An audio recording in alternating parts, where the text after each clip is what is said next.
हरे कृष्णा। सभी भक्तों का हार्दिक स्वागत है।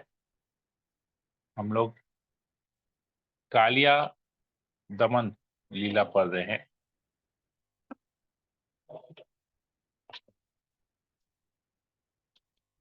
कालिया दमन लीला पढ़ रहे हैं और इसमें हमने अब तक पढ़ा कि किस प्रकार कालिया जो है वृंदावन में आया, यमुना के वहां पर आया और पूरे यमुना के पानी को जहरीला कर दिया। अपने विषैले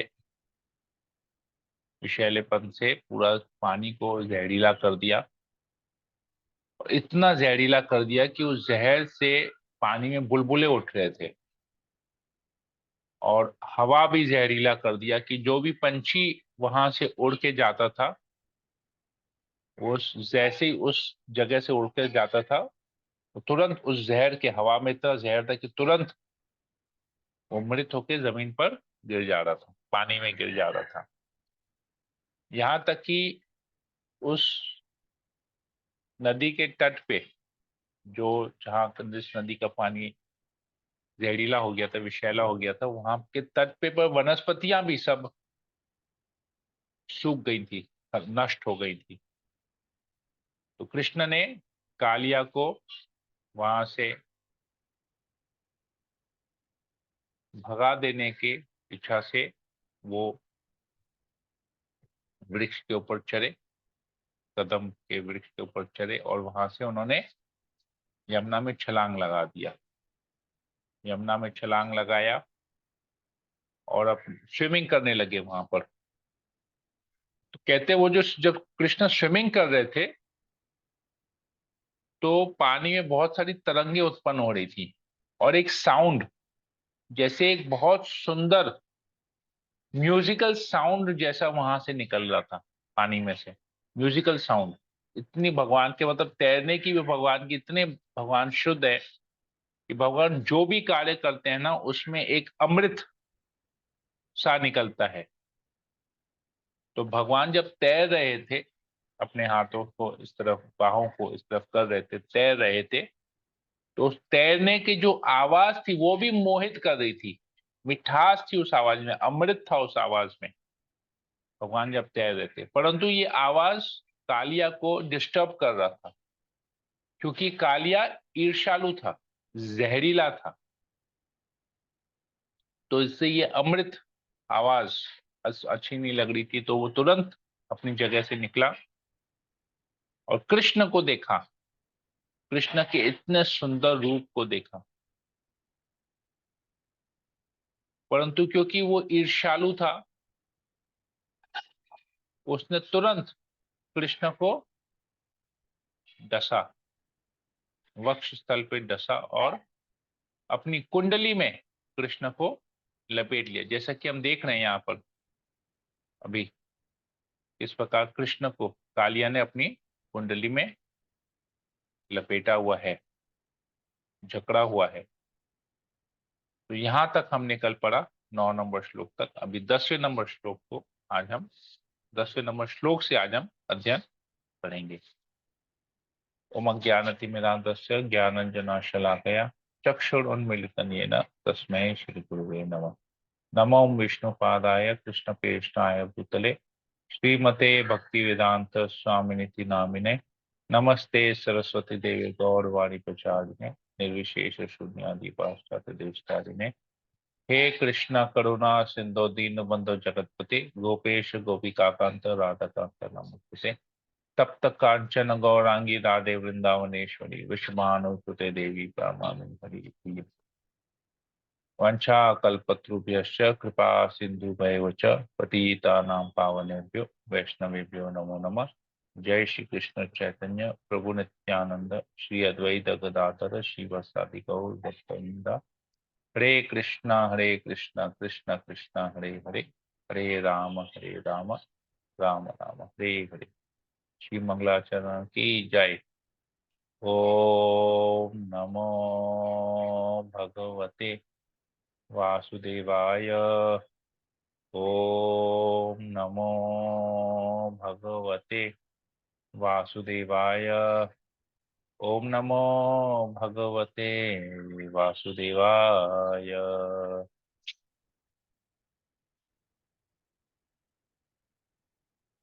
श्रीमद् हरे भागवतम, कृष्ण प्रभु जी, दंडवत प्रणाम। श्रीमद् भागवतम दशम स्कंद, अध्याय 16, श्लोक नंबर 10।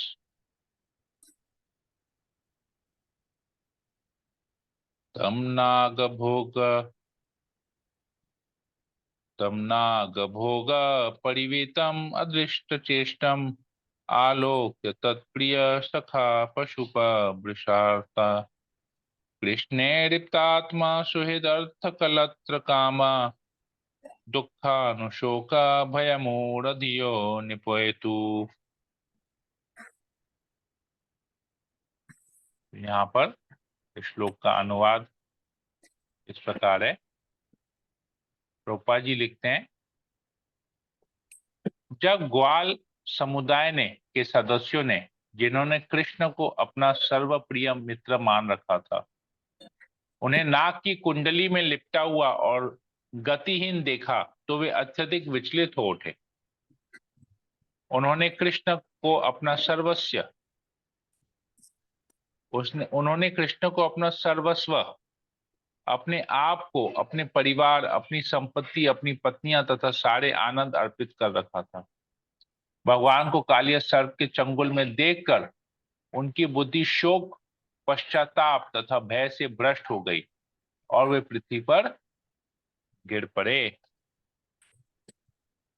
सभी लोग जब कृष्ण के इस अवस्था को देखा किस प्रकार कालिया सर्प ने कृष्ण को अपनी कुंडली में जकड़ लिया है, लपेट लिया है, तो सभी अत्यधिक विचलित हो उठे। इनका कृष्ण के प्रति इस प्रकार प्रेम था कि इन्होंने सब कुछ अर्पित कर दिया था कृष्ण को। और जब ये इस अवस्था में कृष्ण को देखा तो वो शोक में डूब गए, उनकी बुद्धि भ्रष्ट हो, समझ में नहीं आया वो लोग क्या करें, और वो तुरंत वहां पर पृथ्वी पर गिर पड़े। जैसे कोलैप्स हो जाते हैं लोग, शोक से कोलैप्स हो जाते हैं, समझ में नहीं आता है कि क्या है, क्या करना चाहिए। तात्पर्य में प्रभुपाद जी लिखते हैं, श्री सनातन गोस्वामी बतलाते हैं कि ग्वाल बाल कुछ गोप तथा आसपास के किसान जो कृष्ण के भक्त थे, वे भूमि पर इस प्रकार गिर पड़े मानो जड़ से कटे हुए वृक्षों, मतलब एकदम तुरंत कोलैप्स कर गए। जैसे वृक्ष कोलैप्स कर जाता है, जब पेड़ को काटते हैं किस प्रकार कोलैप्स कर जाता है, उसी प्रकार सभी लोग वहां पर गिर पड़े। अगला श्लोक, श्लोक नंबर 11।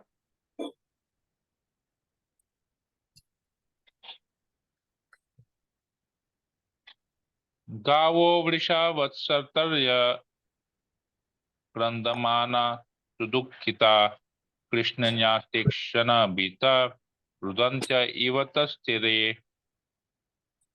गौवें, बैल तथा बछड़ियां सभी अत्यधिक दुखारी होकर करुणा पूर्वक कृष्ण को पुकारने लगी। वे पशु उन पर अपनी दृष्टि गड़ाए हुए भयवश बिना हिले डुले खड़े रहे, मानो चिल्लाना चाह रहे हो परंतु आघात के कारण अश्रु न बहा सकते हो। तो इस प्रकार यहां तक कि गाय बैल सभी पशु भी कृष्ण को करुणा पूर्वक, वो दुख में हो गए, कृष्ण को पुकारने लगे। उन्होंने अपनी दृष्टि को नीचे गिरा दिया, क्योंकि कृष्ण को देख नहीं सक रहे हैं इस अवस्था में, कृष्ण को वो देख भी नहीं पा रहे हैं और इतने हेल्पलेस हैं कि वो लोग चाहते हुए भी कि कृष्ण को कुछ ना हो, वो लोग कुछ कर नहीं पा रहे हैं, हेल्पलेस बन गए हैं। न मतलब न रो पा रहे हैं, न चिल्ला पा रहे हैं, न कृष्ण की सहायता कर पा रहे हैं, देख भी नहीं पा रहे हैं को कृष्ण को इतनी तकलीफ में। तो ये इनकी अवस्था थी। अगला श्लोक 12 नंबर।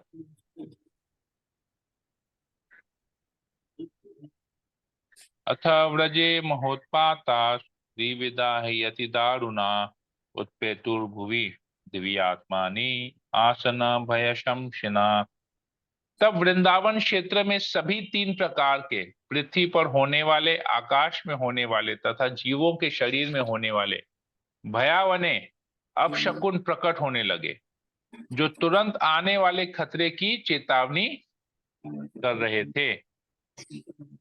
तो अपशकुन, वहां अपशकुन दिखने लगे वहां पर।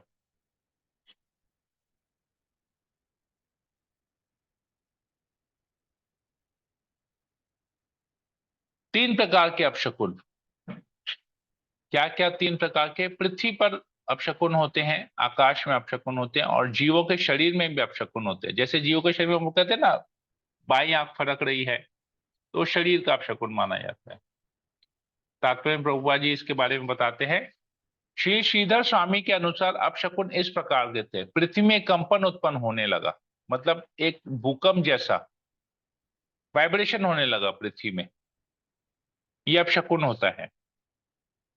आकाश से उल्कापात, उल्कापात होने लगा।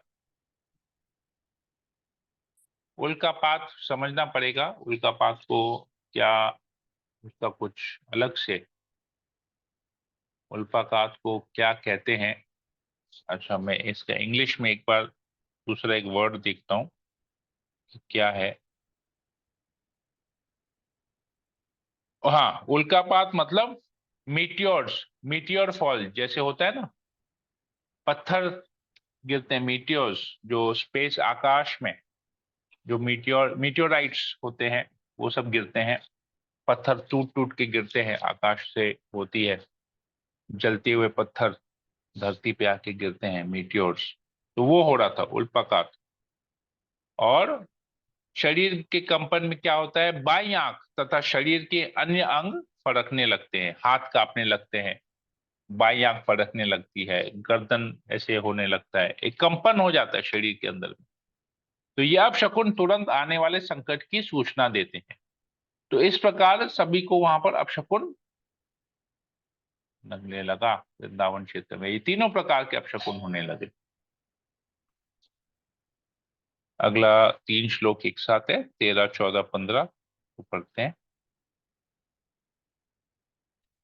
तान आलक्ष्य भय विघ्न, तान आलक्ष्य भयोद्विग्न गोपानंद पुरोगमा विनरामेण ग कृष्णम ज्ञात्वा चारितुम गतम तैर्धुनिमितैर्निधनम मत्वा प्राप्तम अतद्विद तत्प्राणस्तन मनस्कास्ते दुःख शोक भयु भयातुर आबाल वृद्ध वनिता सर्वेंग पशुवृतया निर्जग्मुर गोकुलादीना कृष्ण दर्शन लालसा। तात्पर्य, अनुवाद इस प्रकार है। इन अपशकुनों को देखकर नंद महाराज तथा अन्य ग्वाले भयभीत थे, क्योंकि उन्हें ज्ञात था कि इस उस दिन कृष्ण अपने बड़े भाई बलराम के बिना गाय चराने गए थे। क्योंकि उन्होंने कृष्ण को अपना प्राण मानते हुए अपनी मन उन्हीं पर वार दिए थे, क्योंकि वे उनकी महान शक्ति तथा ऐश्वर्य से अनजान थे। इस तरह उन्होंने इन अपशकुनों से यह अर्थ निकाला कि कृष्ण की मृत्यु हो गई है, और वे दुख, पश्चाताप तथा भय से अभिभूत हो गए थे।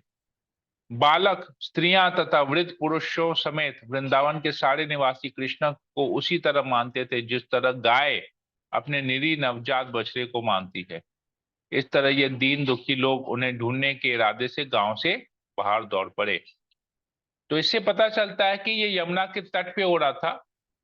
और कब हुआ, जब कृष्ण और सभी ग्वाल बाल गाय चराने गए, बछड़े चराने गए, और उस दिन बलराम जी साथ में नहीं गए। तो जब ये हो रहा था, कालिया का जब ये लीला हो रहा था, कालिया जब अपनी कुंडली में भगवान को उसने लपेट लिया था, तो आसपास के जो खेती बाड़ी जो किसान थे उन्होंने देखा, कुछ ग्वाल बालों ने देखा, परंतु वृंदावन से वो लोग थोड़ा सा दूर में थे, तो वृंदावन में ये सब अपशकुन होने लगे। तो नंद महाराज और सारे दूसरे भी जो जितने भी गोप थे, उन्होंने ये अपशकुन को देखा।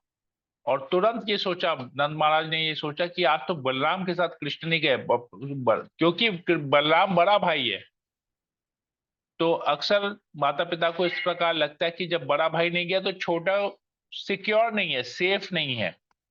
तो इसलिए बोलते हैं कि बड़े भाई के साथ जाओ, तो एक रहता है कि हाँ बड़े भाई के साथ गया तो सेफ रहेगा, कहीं पर कोई संकट आए तो बड़ा भाई उसकी सहायता करेगा या उसको संकट में आने नहीं देगा। दोनों तरह से सोचते हैं। परंतु अब सोचे कि आज बलराम नहीं गया तो लगता है कृष्ण, क्या कृष्ण की मृत्यु हो गई है? कृष्ण छोटा सा बालक है, ग्वाल है, गाय चराने गया, तो क्या कृष्ण की मृत्यु हो गई है? इस प्रकार के लोग सब सोचने लगे, अब शकुन देखने लगे ना। अब शकुन देखने लगे तो बुरे बुरे ख्याल आने लगे।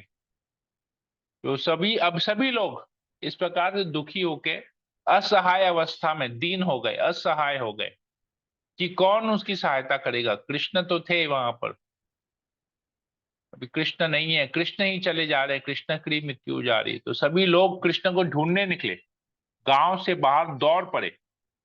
किस तरफ दौड़ पड़े? यमुना के तट की ओर दौड़ पड़े, क्योंकि इतने में कोई खबर लेके आया था कि कृष्ण को कालिया ने अपने यहाँ पर कुंडली में लपेट लिया है। ये बृहद भागवतम में आता है ऐसा, ये गोलोक धाम में भी इस प्रकार की लीला होती है। तो वहां पर एक ग्वाल बाल भी वहां भागा था और जाके खबर दिया था वृंदावन में। तभी ये लोग सब लोग वहां पर दौड़ते हुए आए। ताम तथा कातरान्वीक्ष्य भगवान माधवो बल प्रहस्य किंचिन नोवाच प्रभाव प्रभावज्ञो अनुजस्य स। समस्त दिव्य ज्ञान के स्वामी भगवान बलराम हंसने लगे और वृंदावन वासियों को इस तरह व्याकुल देखकर कुछ भी नहीं बोले, क्योंकि उन्हें अपने छोटे भाई के असाधारण बल का पता था। तो ये सब हर कोई व्यक्ति वहां वृंदावन में विचलित हो गया, परंतु बलराम हंसने लगे, क्योंकि ये लोग सब जानते थे कृष्ण एक, ये लोग ऐसा समझते कृष्ण एक साधारण बालक है। केवल बलराम को पता था कि कृष्ण स्वयं परम पुरुषोत्तम भगवान है और उनका बल जो है असीम है, असाधारण है। तो कृष्ण को कभी कोई कुछ कर ही नहीं सकता। और बलराम तो स्वयं शेष नाग है, अनंत शेष है, जिसके ऊपर कृष्ण, जिसके जो कृष्ण की रक्षा करते हैं हमेशा, कृष्ण को एक छत्र प्रोवाइड करते हैं। यहाँ पर विश्वनाथ चक्रवर्ती ठाकुर प्रभुपाद जी लिखते हैं, विश्वनाथ चक्रवर्ती ठाकुर के अनुसार भगवान बलराम हंस रहे थे क्योंकि उन्होंने सोचा कृष्ण मेरे शेषनाग रूप में वाले मुझसे कभी नहीं खेलते, लेकिन अब वे कालिया नामक सामान्य संसारी सर्प से खेल रहे हैं। बोलते सांप तो मैं भी हूं, अनंत शेष हूं, पर मेरे साथ कभी कृष्ण नहीं खेलते। तो ये कालिया के साथ तो खेल रहा है। लोगों को ऐसा व्यतीत हो रहा है कि कालिया से वो फाइटिंग कर रहा है, परंतु अनंत शेष के सामने कालिया की क्या तुलना, कोई तुलना नहीं है। अनंत शेष के ऊपर तो भगवान सोते हैं। तो बलराम ये सोचे मैं अनंत शेष, मेरे साथ कभी खेले नहीं, अब देखो कालिया के साथ वो खेल रहे हैं। कि कालिया असुर नहीं था। कालिया, हम अगले पढ़ेंगे कालिया कौन था। वो उसका जन्म हुआ था, तो श्राप मिला था सांप की योनि में जन्म लेने के लिए, इसलिए कृष्ण उसके साथ खेल रहे हैं। यह प्रश्न किया जा सकता है कि कृष्ण तथा बलराम ने क्यों अपने प्रिय भक्तों को कालिया नाग की कुंडली के भीतर कृष्ण के बंदी रहने की क्षणिक अवधि पर इतनी वेदना में रखा। यह स्मरण रखना चाहिए कि क्योंकि वृंदावन के वासी नितांत मुक्तात्मा थे, अतएव उन्हें भौतिक भावों का अनुभव नहीं हुआ। जब उन्होंने अपने प्रिय कृष्ण को क्षणिक संकट में देखा तो उनका कृष्ण के लिए प्रेम पराकाष्ठा तक पहुंच गया और इस तरह वे उसके प्रेम भाव से पूर्णतया मग्न हो गए।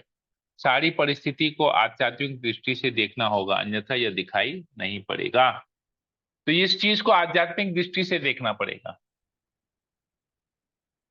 क्योंकि यहाँ पर कृष्ण के जितने भी भक्त जो वृंदावन वासी क्या हो रहे हैं, बेहोश होकर गिर जा रहे हैं। मतलब वो दुखी है, शोक संतप्त हैं। तो प्रश्न ये आता है, क्या कृष्ण अपने भक्तों को दुखी देखना चाहते हैं? कृष्ण क्या उनको दुख दे रहे हैं अपने भक्तों को? नहीं। ये दुख जो है वो भौतिक दृष्टि से देखा जाए तो ये दुख है, परंतु ये भगवान जहां पर जो भी लीला करते हैं वो आध्यात्मिक स्तर पे होता है, ट्रांसेंडेंटल होता है वो लीला। तो अगर आध्यात्मिक दृष्टि से देखा जाए तो ये कृष्ण के प्रति उनका प्रेम, कृष्ण के प्रति उनके फीलिंग्स, कृष्ण के प्रति उनका केयर बढ़ रहा है। उनका प्रेम भाव जो है वो और बढ़ रहा है। पराकाष्ठा, प्रेम की पराकाष्ठा, प्रेम पराकाष्ठा तक पहुंच गया है। मतलब हाईएस्ट लेवल तक, एकदम सीमा तक पहुंच गया है। ये प्रेम के कारण वो लोग यहाँ पर बेहोश हो रहे। कृष्ण के प्रति जो प्रेम है, उस प्रेम में वो कृष्ण को किसी कष्ट में नहीं देखना चाहते।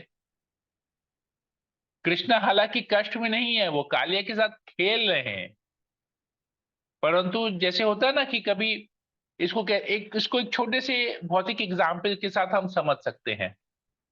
अभी जैसे एक छोटा सा बालक होता है हमारे घर में, जब छोटा सा बच्चा होता है, कुछ चंद महीनों का होता है या कुछ साल सवा साल का होता है, तो हम उसको बिस्तर पे, पलंग पे बिठाते हैं और उसको कुछ खिलौना देते हैं खेलने के लिए, और वो थोड़ा थोड़ा क्रॉल करना भी सीखता है। तो जब वो क्रॉल करता है, हमको बहुत अच्छा लगता है। मान लीजिए पलंग पे, बिस्तर पे वो क्रॉल कर रहा है, इधर से उधर हो रहा है, उधर से उधर, वो खिलौनों के साथ खेल रहा है, कितना अच्छा लगता है हमको देखने में। परंतु हम उसके साथ क्या करते हैं, पलंग के साइड्स में पिलो रख देते हैं कि कहीं ये गिर नहीं जाए। उलट के पिलो के साइड में, क्योंकि हर देखते हैं ना पलंग के साइड में ना, चारों तरफ पलंग के नहीं होता है, दो साइड दीवार से सटा हुआ रहता है, दो साइड पलंग हमेशा खुला रहता है, या एक साइड दीवार के सटा हुआ रहता है, तीन साइड खुला रहता है, हम देखते हैं। तो क्या करते हैं, पिलो रख देते हैं ताकि बच्चा वहां से गिरे नहीं। तो ये क्या है, ये केयर है। ये एक माता का, पिता का अपने पुत्र के प्रति एक केयरिंग है, केयरिंग एटीट्यूड है, केयरिंग फीलिंग है, ये एक भाव है कि उसकी रक्षा हम करेंगे, उसकी देख रेख हम कर रहे हैं। हालांकि वो खेलता हुआ अच्छा लग रहा है, वो पलंग में खेल रहा है, परंतु ये एक्स्ट्रा केयर होता है। हालांकि हम वहां बैठे हुए भी रहते हैं, हम इस पलंग में बैठे हुए भी रहते हैं या उसी रूम में रहते हैं, अपने काम करते रहते हैं, परंतु हम ये केयर जरूर करते हैं, टेक केयर करते हैं कि ये गिरे नहीं, साइड में पिलोज रख देते हैं। तो ये केयरिंग हुआ। तो यही केयरिंग को हम आध्यात्मिक लेवल पे जब लेते हैं, देखिए भौतिक लेवल पे ये केयरिंग है, अब इसी को अगर हम आध्यात्मिक में लेते हैं तो कृष्ण कालिया के साथ खेल रहे हैं, परंतु हमको क्या लग रहा है, ग्वाल वृंदावन वासियों को क्या लग रहा है, कालिया उसको अपने चंगुल में, अपने कुंडली में जकड़ लिया, अपने चंगुल में जकड़ लिया है, और कृष्ण तकलीफ में है। तो ये जो केयर है, कृष्ण को इतना तकलीफ में देख रहे हैं, उसकी वजह से ये लोग शोक संतप्त हो जा रहे हैं, बेहोश हो जा रहे हैं, वहां पर गिर पड़े वो लोग इस प्रकार देख के। तो ये केयर की वजह से हुआ है, कृष्ण उनको दुख नहीं दे रहे हैं, कृष्ण भक्तों को दुख नहीं देते हैं, कृष्ण उनकी प्रेम को और बढ़ा रहे हैं। ऐसा करके कृष्ण उनके प्रेम को और बढ़ा रहे हैं। इसको कहते हैं प्रेम की पराकाष्ठा। अगला श्लोक 17 नंबर।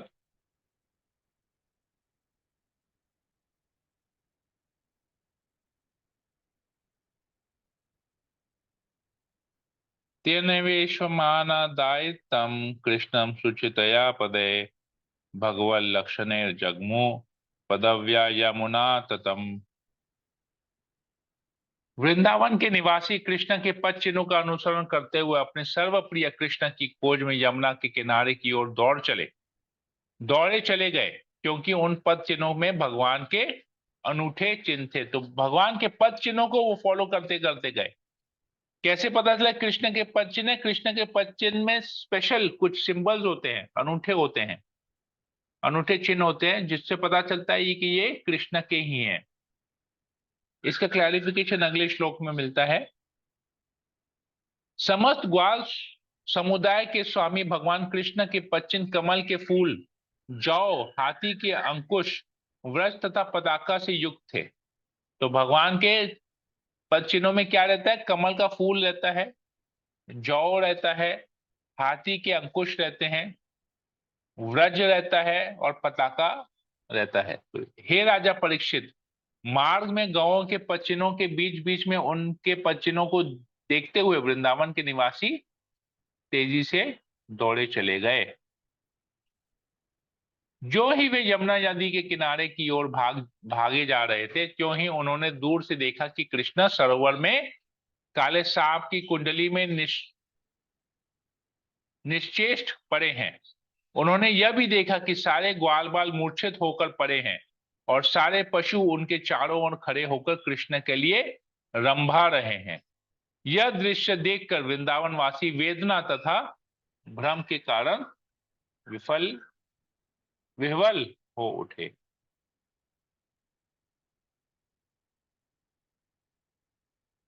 जब युवती गोपियों ने, जिनके मन निरंतर अनंत भगवान कृष्ण में अनुरक्त रहते थे, देखा कि वे कालिया के चंगुल में हैं, तो उन्हें उनकी मित्रता, उनकी मुस्कान भरी चितवन तथा उनके वचनों का स्मरण हो गया। अत्यंत शोक से संतप्त होने के कारण उन्हें सारा ब्रह्मांड शून्य, रिक्त दिखाई पड़ने लगा। यद्यपि प्रौढ़ गोपियों को उन्हीं के बराबर पीड़ा थी और उनमें शोकपूर्ण अश्रुओं की झड़ी लगी हुई थी, किंतु उन्होंने बलपूर्वक कृष्ण की माता को पकड़े रखा, जिनकी चेतना पूर्णतया अपने पुत्र में समा गई थी। ये गोपियां शवों की तरह खड़ी रहकर अपनी आंखें कृष्ण के मुख पर टिकाए बारी बारी से व्रज के परम लाडले की लीलाएं कहे जा रही थी। तत्पश्चात भगवान बलराम ने देखा कि नंद महाराज तथा कृष्ण को अपना जीवन अर्पित करने वाले अन्य ग्वाले सर्व सरोवर में प्रवेश करने जा रहे हैं। भगवान होने के नाते बलराम को कृष्ण की वास्तविक शक्ति का पूरा पूरा ज्ञान था, अतएव उन्होंने उन सबको रोका।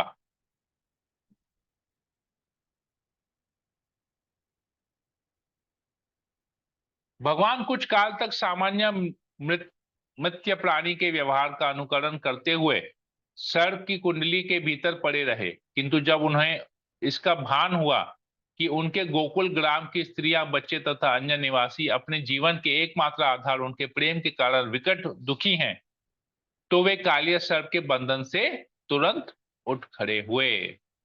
तो सभी लोगों ने देखा, अरे कृष्ण तो मूर्छित हो गए।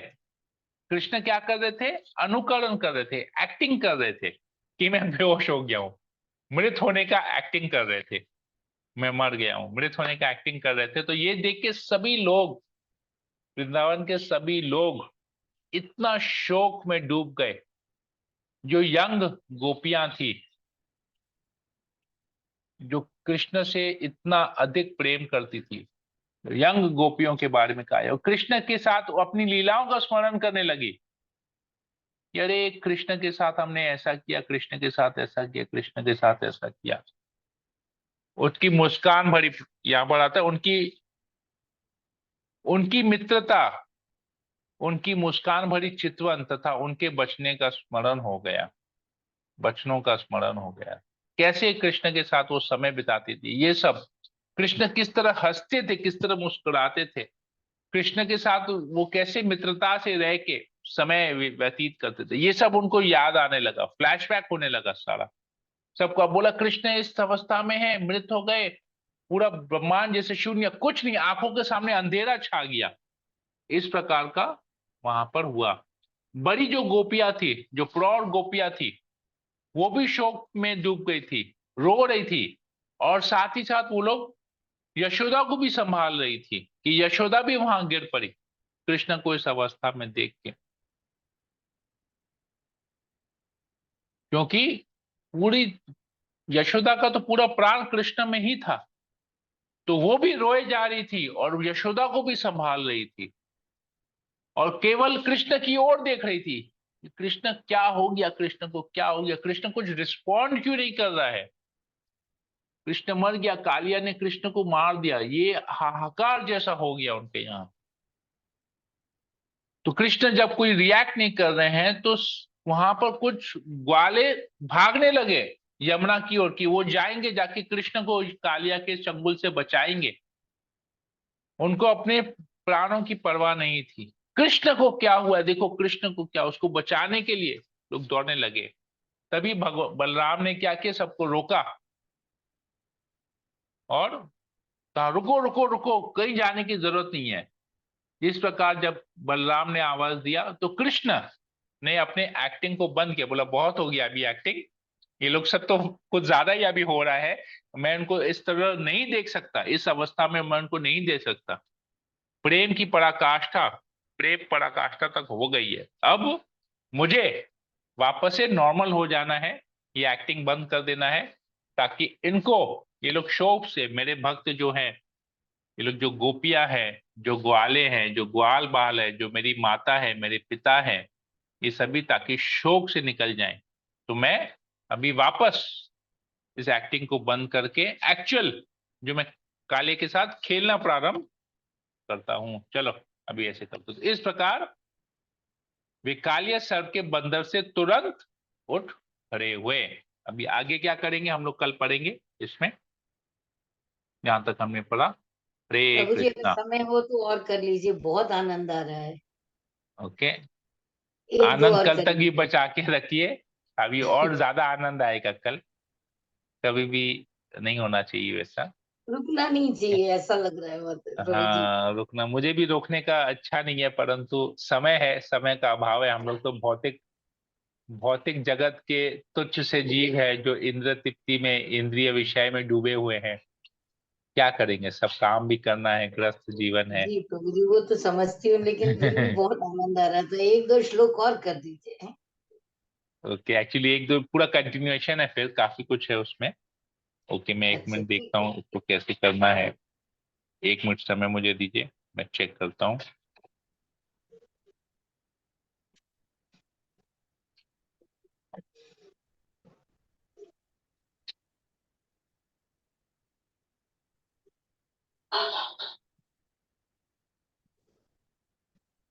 तेज का सबने किया। अनु अनु हम्म?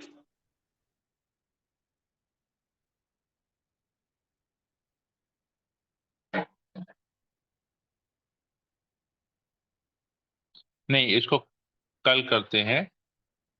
ओके ठीक है, दो तीन श्लोक कर लेते हैं फिर, कहाँ तक करना है।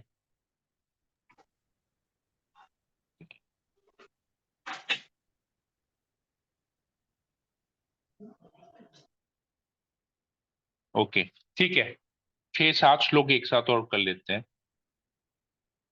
Thank you Prabhu ji. Hare Krishna. Okay, नहीं इसको कल ही करते हैं क्योंकि बहुत ज्यादा इसमें कुछ समझने, शिक्षाएं हैं बहुत सारी, हम लोग कल ही करते हैं फिर इसको, ठीक है। ठीक है प्रभु जी। प्रभु जी हाथी का अंकुश क्या होता है?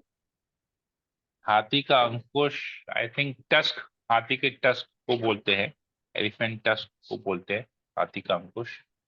ओके। ठीक है, ठीक है। हरे कृष्णा। ठीक है, तो मैं हरे यहीं पर ही रखता हूँ, जैसे प्रश्न पूछने से पहले, कमेंट का पूछने से पहले तुरंत ईशानी इंदिरा माथुरी ने कहा कि बहुत आनंद आ रहा है, जैसे लगता है चलते रहे ये लीला। ठीक है, 2 दिन और लगेगा हम लोग को इस लीला को करने में कल। अच्छा ओके, कल तो नहीं होगा क्लास भी, कल मैं बाहर जा रहा हूँ किसी काम से, तो परसों हम लोग इस क्लास को फिर आगे करेंगे कालिया के लिए। तो एक दिन और अपने आप को संभाल के रखिएगा, आनंद में डूबे रहिएगा कि कृष्ण को आगे, कृष्ण भी क्या करते हैं, हम लोग उसको देखें कैसे शोक संतप्त सभी ब्रजवासियों को निकालते हैं बाहर, उनके उनके शोक जो शोक में डूब गए हैं, कैसे उनके शोक का अंत करते हैं भगवान। तो हम लोग भी इसी आनंद में रहेंगे कि कृष्ण सबके लिए किस प्रकार से लीलाएं कर रहे हैं। इसी आनंद में हम रहेंगे कि परसों फिर हम लोग इसमें और आगे बढ़ेंगे। हरे कृष्ण। तो किसी वक्त को कोई प्रश्न हो तो यहाँ कर सकते हैं। ऐसी कथा इतनी सुंदर है कि आई थिंक सब पॉइंट्स प्रभुपाद जी तात्पर्य में क्लियर ही कर देते हैं, ज्यादा कुछ और प्रभु नहीं जी होता है क्लियर है। प्रश्न। इतना अच्छे से हम कि चल रहा था कि ऐसे लग रहा था कि आप बोल रहे हैं, लेकिन हमारे आंखों के सामने वो सब चल रहा है, जैसे पिक्चर मूवी देख रहे हैं ना, जैसे मूवी जैसा चल रहा है एक्चुअली कि पीछे ऐसा में ऐसा फोटो हो रहा है। फोटो भी ऐसा है ना, फोटो भी बैकग्राउंड ऐसा है कि एक्चुअली में सब लग रहा है। देख रहे हैं पीछे में सब लोग हाँ। कैसे चिल्ला रहे हैं, यशोदा माई बेहोश हो गई है, सारे ग्वाले भी किस प्रकार चिल्ला रहे हैं। तो ये लग रहा है ऐसे कृष्ण को देख रहे वही हैं था ऐसा। कि और मुझे कृष्ण भी देखिए, एक्सप्लेन कि आप कृष्ण भी एक कैसे है कि बेहोश हो गए। देखिए सर को ऐसे कर लिए, गर्दन को नीचे कर लिए, आंखें बंद कर ली, जैसे कृष्ण मर गए एकदम, ऐसे फंसे हुए हैं कृष्ण, कुछ कर हाँ, ही नहीं लेकिन सकते हैं। मूर्छित अवस्था में दिख रहे हैं और बिल्कुल हाँ। ऐसे उनकी बिल्कुल ऐसा लग वही। रहा है कि जैसे हम लोग एक टीवी सीरियल देख रहे हैं, लेकिन बोल तो आप रहे हैं लेकिन हम टीवी सीरियल देख रहे हैं।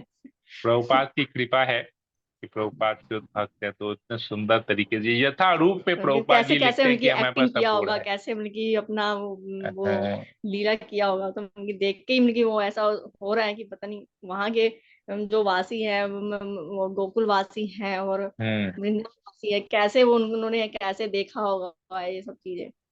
हम्म। हरे कृष्ण। हरे कृष्ण। बहुत बहुत धन्यवाद। ओके, और किसी को कुछ पूछना है? Komal, you to ask something.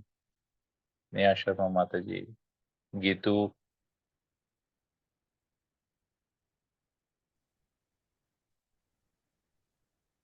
हरे नो कृष्णा प्रभु। प्रभु। Okay, Hare Krishna. All clear प्रभु जी। Okay, thank you. Geetu. Yes. Text में भेज दिया है, नेटवर्क नहीं आ रहा है अच्छे से। ओके ठीक है, टेक्स्ट में लिखा है ना, ठीक है मैं पढ़ लेता हूँ। हरे कृष्णा प्रभु जी, अति उत्तम ज्ञान। प्रभु जी, आपको कब से कृष्ण के प्रेम की अनुभूति हुई है? अरे वाह, कृष्ण के प्रेम की अभी अनुभूति नहीं हुई है। अभी हम लोग दिखावा कर रहे हैं, प्रभुपाद के तात्पर्य को पढ़ रहे हैं। पढ़ते पढ़ते यही प्रार्थना करते हैं कभी शायद कृष्ण प्रेम की अनुभूति हो। अभी हुई नहीं अनुभूति, प्रयास कर रहे हैं, एक्सपीरियंस नहीं हुआ है, टेस्ट नहीं मिला अभी भी कृष्ण का, तभी तो रुक जा रहे हैं ना, कथा करते करते बीच में रुक जा रहे हैं। अनुभूति होती तो करते जाते करते जाते करते जाते करते जाते, दूसरी कोई बात दिमाग में आती नहीं कि यहाँ जाना है, ये काम करना है, वो काम करना है, समय देखता नहीं, टाइम नहीं देखता। अभी नहीं हुआ है अनुभूति, जब होगा तो अपने आप पता चल जाएगा। फिलहाल तो नहीं हुआ। जो मुझे रियलाइजेशन है कि अब तक अनुभूति नहीं हुई है, ये प्रयास ही चल रहा है कि शायद हो, कभी कुछ ऐसा एक दिन आए जहाँ कृष्ण प्रेम की अनुभूति हो। कि कृष्ण प्रेम की अनुभूति हुई तो फिर और कुछ, इस जगत, ये पूरा जगत ही तुच्छ लगेगा। फिलहाल तो जगत तुच्छ नहीं लग रहा है, फिलहाल जगत बहुत अच्छा लग रहा है, आनंदमय प्रतीत हो रहा है। एसी चला रहे हैं, गर्मी में एसी चला रहे हैं, इधर उधर गाड़ियों में ट्रैवल कर रहे हैं, तो ये सब कर रहे हैं अभी भी। तो अभी अनुभूति नहीं हुई है। ठीक है, ये तो आई हैव सेड मुझे तो ऐसे ट्रू। लग रहा है कि ना, मुझे तो साक्षात के ना सुखदेव जी की आंख में ना दर्शन हो जाते हैं। अच्छा है, तुम्हारा रियलाइजेशन हाई है, मेरा रियलाइजेशन ऐसा है नहीं। ये भौतिक इच्छा अभी भी बहुत है, दो इसीलिए। वो तो भी जिम्मेदारियां हैं तो वो तो होंगी ना। जिम्मेदारी नहीं, अलग से। जिम्मेदारी अलग है, भौतिक इच्छाएं अलग है। हाँ। जिम्मेदारियां तो है कि करना है, भौतिक इच्छाएं कि इसके अलावा भी ये चाहिए मुझे, तो वो अभी भी इच्छाएं हैं। देखो कैसे होता है जी।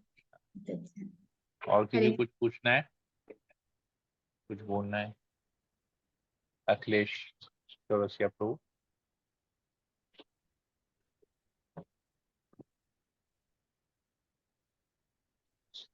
जी।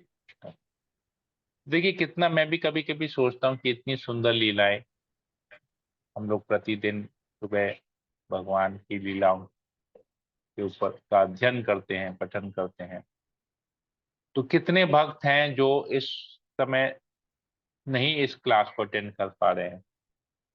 तो क्या मिस करते हैं, क्या मिस कर रहे हैं, ये यहाँ से पता चलता है। कितना आनंद आ रहा है इन लीलाओं को पढ़ के।